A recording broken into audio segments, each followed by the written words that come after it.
Media Vietnam, Soha Doc VN. Ketakutan strategi Shin Tae-yong jelang Timnas Indonesia versus Timnas Vietnam di Piala AFF 2024. Strategi Shin Tae-yong yang dimaksud adalah formasi parkir bus yang kerap diterapkan pelatih asal Korea Selatan tersebut.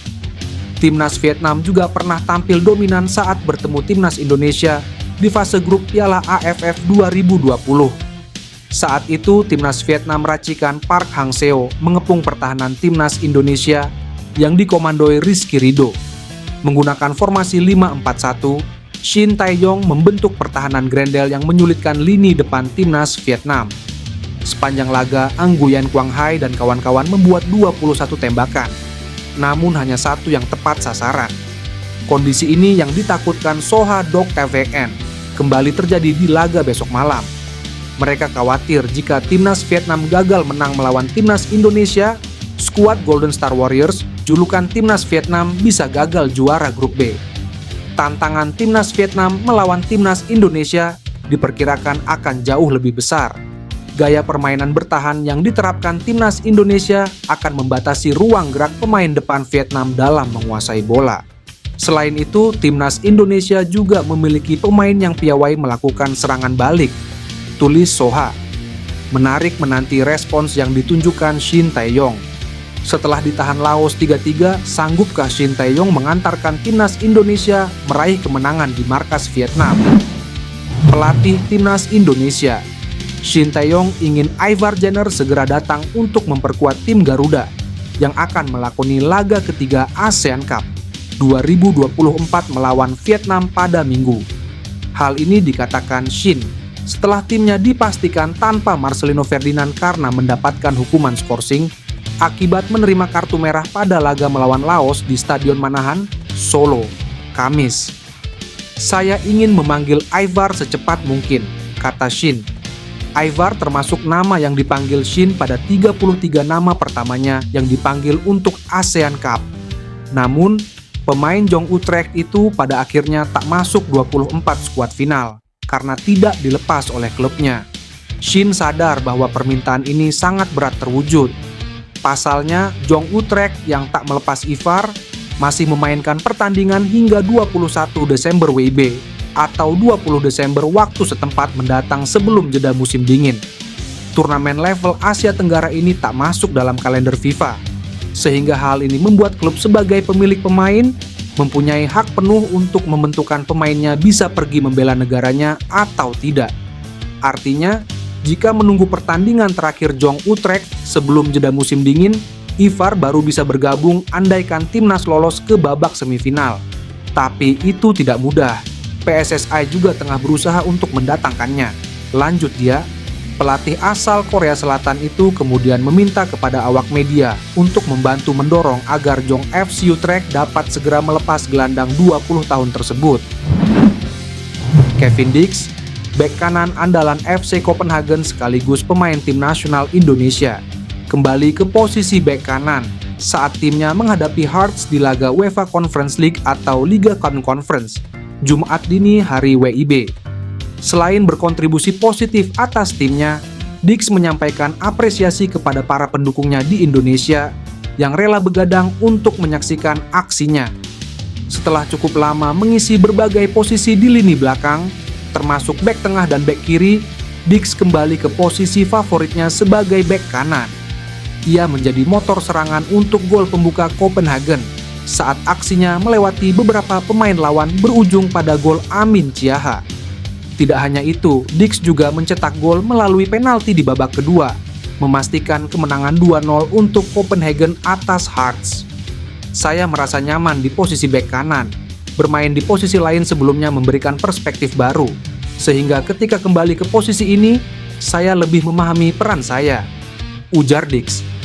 Kevin Dix tidak lupa memberikan penghormatan kepada para penggemarnya di Indonesia yang selalu setia mendukung, meski pertandingan dimulai larut malam waktu setempat.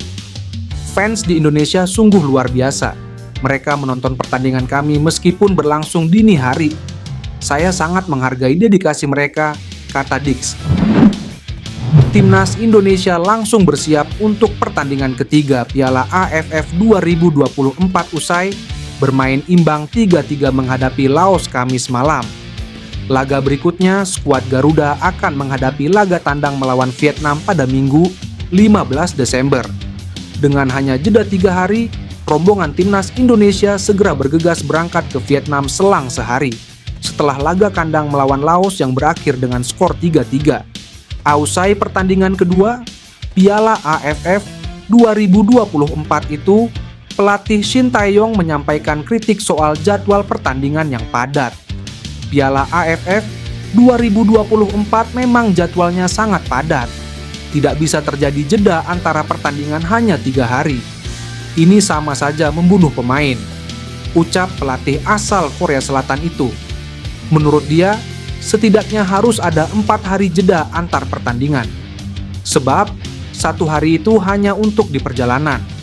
Sebelumnya, Shin Tae-yong juga mengeluhkan padatnya jadwal pertandingan Piala AFF 2024 ini. Ia mengatakan pertimbangan jadwal pertandingan bukan hanya penting untuk performa para pemain, tapi juga untuk mencegah agar mereka tidak cedera. Karena itu, dia meminta penyelenggara Piala AFF juga memikirkan jeda untuk para pemain. Pertandingan tandang melawan Vietnam dalam lanjutan babak penyisihan grup B Piala AFF 2024 ini akan menjadi laga yang tak mudah bagi Muhammad Ferrari dan rekan-rekannya. Sebab, mereka akan menghadapi tuan rumah Vietnam yang mempunyai waktu persiapan 3 hari lebih lama. Sebab, The Golden Warriors terakhir bertanding Senin lalu.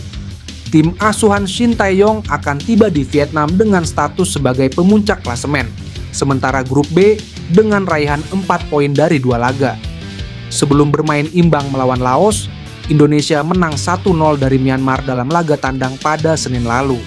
Sementara, Vietnam berada di posisi runner-up dengan 3 poin yang didapat di laga pertamanya di kandang Laos berkat kemenangan 4-1 pada Senin.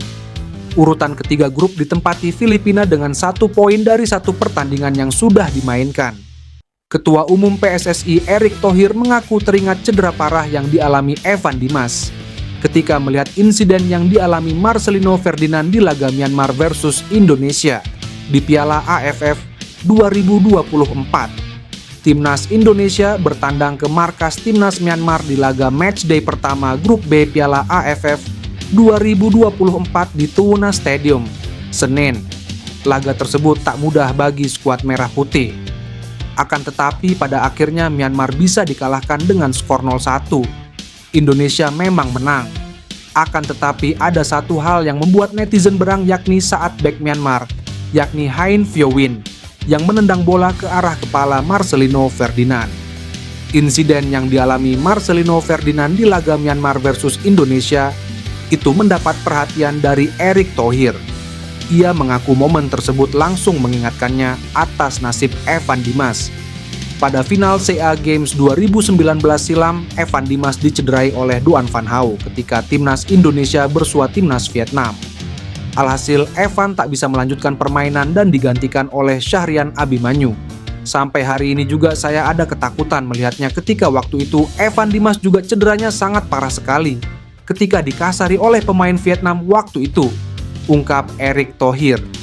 Erick Thohir lantas mengungkapkan bahwa dirinya sudah mengajak tim-tim di Asia Tenggara agar saling menjaga satu sama lain. Tujuannya agar level sepak bola di ASEAN bisa menjadi lebih baik. Nah, hal-hal ini saya harapkan ya kita harus saling jaga. Apalagi negara Asia Tenggara, kita ini sebuah negara bersahabat, yang kita ingin juga tingkatkan kualitas permainan kita supaya level kita bisa naik ke Asia. Tutupnya.